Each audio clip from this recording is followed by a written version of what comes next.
The PNP will be declaring full alert status on Monday during the SONA. Aprobado na ang permito rally ng 3 militanteng grupo para sa isasagawang kilos protesta sa ikalimang State of the Nation Address ni Pangulong Ferdinand Marcos Jr.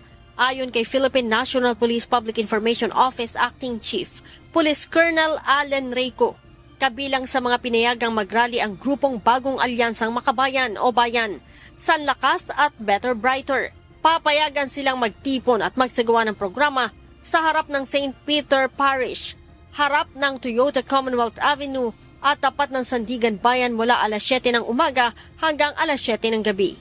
There has already been 3 approved applications to conduct a rally, the following as shown. And we believe that the information we received that there are still some groups who have pending applications.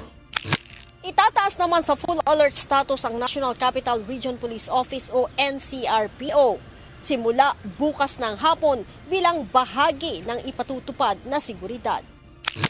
Nasa mahigit sa 20,000 pulis ang ipapakalat, kabilang ang nasa 10,000 miyembro ng Civil Disturbance Management, bagamat wala pa namang namomonitor na seryosong banta ang PNP para sa SONA.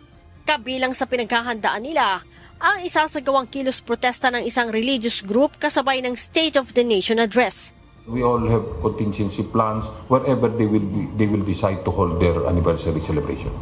Samantala, iniimbestigahan na ng PNP ang umano'y tangkang pag-aresto ng pulis sa ilang miyembro ng photojournalist sa Pasay City kahapon. Sinabi ni Colonel Co, bagamat no rally zone ang lugar, hindi pa rin ito dahilan para madamay ang ilang miyembro ng media.